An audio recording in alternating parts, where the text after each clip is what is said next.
Bonjour à tous les Camerounais. Bonjour à toutes les braves personnes, les braves Africains qui combattent partout dans le monde. Aujourd'hui, je vais vous montrer un peu. Je suis au boulot, en plein boulot, plein autoroute. Voilà. Ouais. Je suis en pleine autoroute. Voilà, je suis au boulot. Et pour ne pas avoir sommeil, il faut réfléchir, il faut penser. Et je suis tombé sur une vidéo qui m'a fait très mal et qui m'a amené à réfléchir, à me poser un grand nombre de questions. Je suis tombé sur une vidéo, là où, deux vidéos. La première, c'était là où les Africains étaient déversés au désert. Les Tunisiens les ont pris dans les camps, dans les maisons, ils sont partis les déposer au désert. Et une autre vidéo, là où les gars ont filmé, ils montraient, ils étaient sur une barque. Et ils attendaient l'aide. Il y a un bateau qui est venu faire semblant d'accoster et le bateau est reparti. Je me suis rendu compte que la mer est devenue un cimetière, un grand cimetière pour nos frères africains. C'est lamentable parce que beaucoup de gens se posent la question, oh, pourquoi les jeunes partent, ah, ils ne voient pas les vidéos de ceux qui sont déjà partis, qui déconseillent de ne pas prendre le large et que c'est un danger pour eux, leur vie est en danger. Mais ils ne se posent pas la question que le problème, pourquoi ces jeunes décident de quitter leur pays respectif pour aller en aventure. C'est là qu'il faut se poser la question. Les véritables responsables des décès des Africains là, ce sont les présidents africains là. Parce qu'ils n'ont rien fait pour empêcher que les jeunes ne prennent le large pour aller chercher une vie meilleure ailleurs. Parce qu'on va beau dire, on va accuser les Européens. Ah, surtout en particulier la France. Ah, la France a fait ceci, la France a fait cela. Mais lorsque je prends un exemple au Cameroun, est-ce que c'est la France qui a demandé au ministre camerounais de voler en milliards? Parce qu'au Cameroun, les ministres ne volent qu'en milliards. Est-ce que c'est la France qui a demandé au ministre de voler en milliards? Non. Est-ce que c'est la France qui a empêché au Cameroun lorsqu'on demande le fédéralisme, la décentralisation, pour que les pouvoirs ne soient plus concentrés à Yaoundé? Non. Tu vas voir un retraité, il est au nord. Pour prendre sa pension de retraite qu'il a travaillé, il ne demande pas la charité. C'est son argent qu'il a épargné. Il quitte Garoua, Maroua, parfois au fin fond du village, l'extrême nord, pour venir attendre son argent à Yaoundé. Est-ce qu'on ne pouvait pas décentraliser pour que tout se fasse là-bas? Chacun, c'est-à-dire que pour que les gens ne souffrent plus. Tout est concentré à Yaoundé. Il faut avoir la décision, ça part de Yaoundé. Mais décentraliser pour créer l'emploi, pour diminuer un peu la souffrance des Camerounais. Les présidents africains ne font rien. Rien du tout. Ils ne pensent pas au peuple. Ils pensent à eux et à leur famille.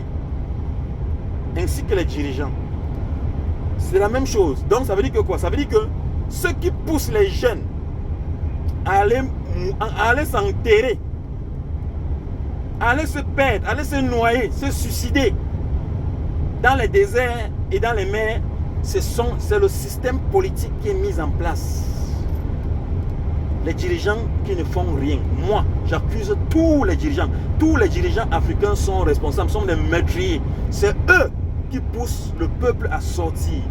Pourquoi? Parce que, je m'explique.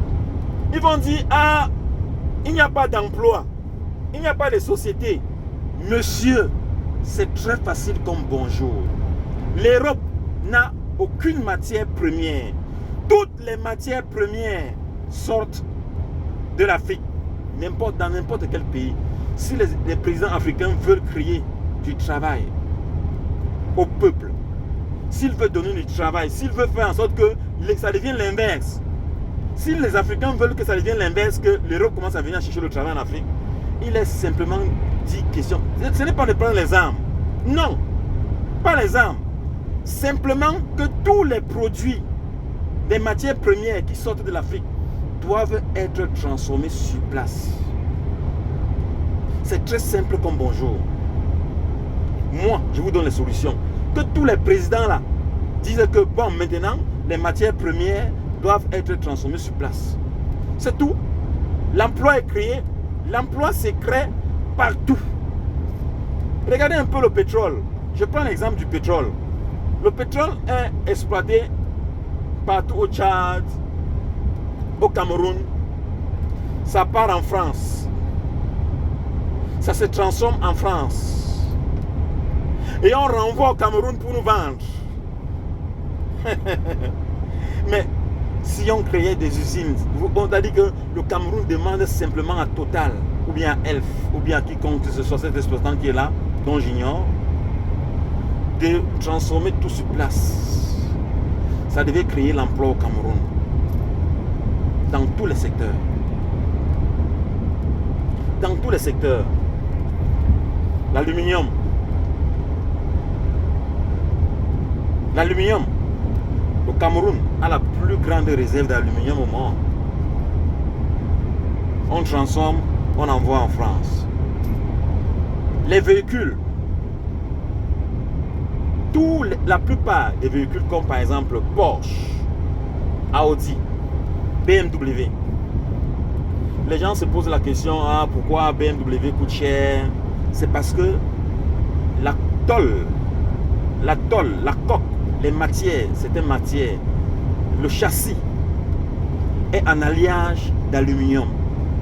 Pour ceux qui ne comprennent pas le terme alliage d'aluminium, c'est un mélange d'aluminium et du fer. Donc, la plus forte teneur est l'aluminium. C'est pour ça qu'il devient incorrosible. La corrosion, c'est la rouille.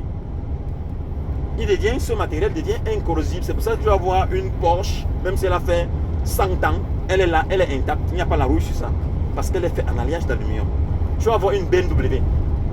Elle est là. Même si elle a fait 100 ans, la tôle et la peinture est intacte. Pourquoi? Parce que la tôle avec laquelle on a fabriqué, on a conçu cette voiture, est faite en alliage d'aluminium. L'aluminium, regardez un peu les toits de vos maisons. C'est en aluminium. Ça ne se rouille pas. Mais les anciennes maisons, les anciennes tôles étaient en fer. Vous voyez, ça se rouillait, ça se perçait. Mais tandis que les tôles en aluminium, elles ne se rouillent pas.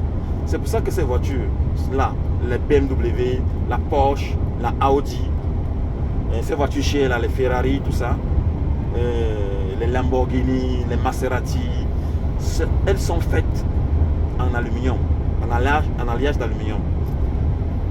Donc ça veut dire que quoi? Ça veut dire que j'étais en train de dire ceci, que si tous les présidents africains décidaient de ne plus faire tuer leur peuple, leurs citoyens, ils devaient simplement créer l'emploi en demandant à tous ces occidentaux qui exploitent les matières premières chez nous de transformer tout sur place, que ce soit le bois, que ce soit le fer, la bauxite, l'uranium, toutes ces matières premières, le cobalt actuellement avec lequel on fait les batteries. Les batteries, la matière première sort de l'Afrique. Actuellement, là, il y a l'énergie solaire, les batteries, ils en ont besoin. Donc, c'est fait donc que les présidents africains eux-mêmes sont responsables. C'est eux, les premiers responsables, les présidents africains. C'est eux qui signent tous les contrats. C'est eux qui sont les véritables assassins. Ils n'aiment pas le peuple. Ça, c'est ça la vérité. Que celui qui dit que ce que je dis n'est pas vrai, il n'a qu'à venir me contredire. J'ai prouvé, j'ai démontré que l'Afrique est capable de s'en sortir et ça devient l'inverse. C'est-à-dire qu'au lieu que les Africains viennent chercher le travail en Europe, c'est l'Europe qui va commencer à venir chercher le travail en Afrique parce que les matières premières seront bloquées. Il n'y en aura plus. Il n'y en aura plus. Je vous prends un exemple. On vous dit actuellement que la Chine, les Chinois ne fabriquent pas des choses de bonne qualité. L'Europe, je suis chauffeur camion. C'est depuis que je suis chauffeur semi-remorque international que je me rends compte que l'Europe ne fabrique rien. Presque rien. L'Europe fabrique deux choses, les moteurs des voitures et les armes. C'est tout. Tout le reste, c'est les fabricants en Chine.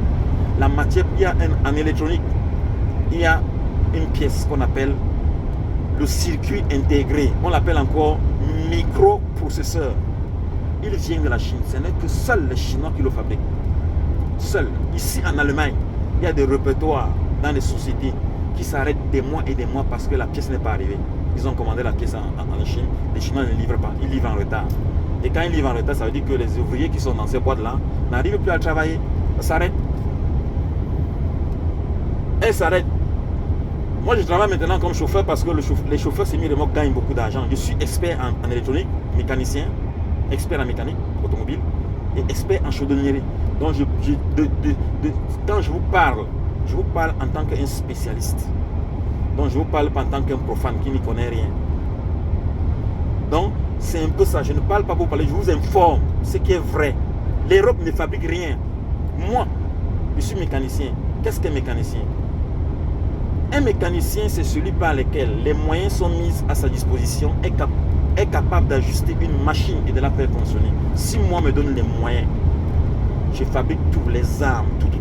Il y a des produits, si vous ne savez pas, il y a des produits qui sont en contact avec l'air. Ça explose, ça prend feu. Donc si quelqu'un, je peux fabriquer des bombes.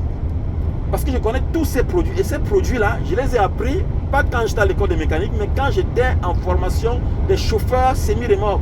Parce qu'il y a des produits dangereux, explosifs. Oui, que vous ne savez pas. On peut vous envoyer un paquet. Un paquet, quand vous ouvrez, ça vous tue. C'est-à-dire, quand vous ouvrez, ça prend, c'est en contact avec l'air. Et ça explose, ça vous brûle. Ce que je vous dis est vrai. Ce que je vous dis est vrai. Il y a des produits en contact avec l'eau. L'eau, ça prend feu, ça explose. Ça, c'est ce que les gens ne savent pas.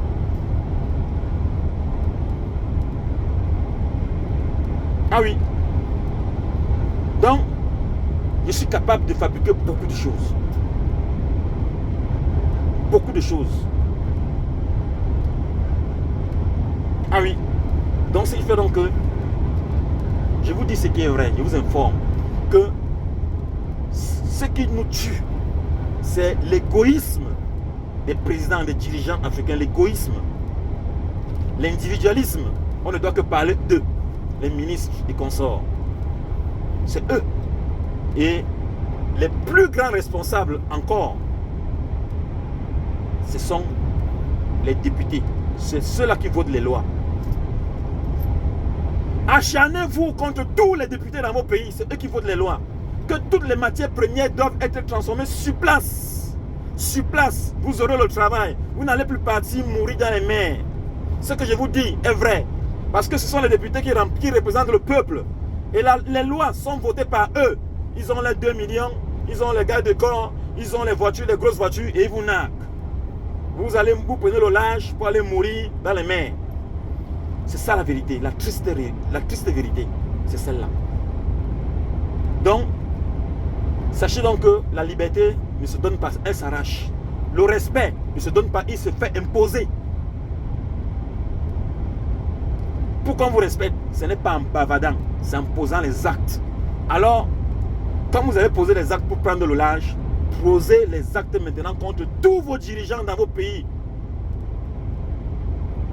Et demandez-leur rien que ce qui est légitime, que toutes les matières premières doivent être transformées sur place et vous aurez le travail à gogo. C'est le message que moi, Fidel Castro, je vais vous faire passer ce matin. En bon entendeur, salut, que Dieu vous donne la force et le courage de combattre.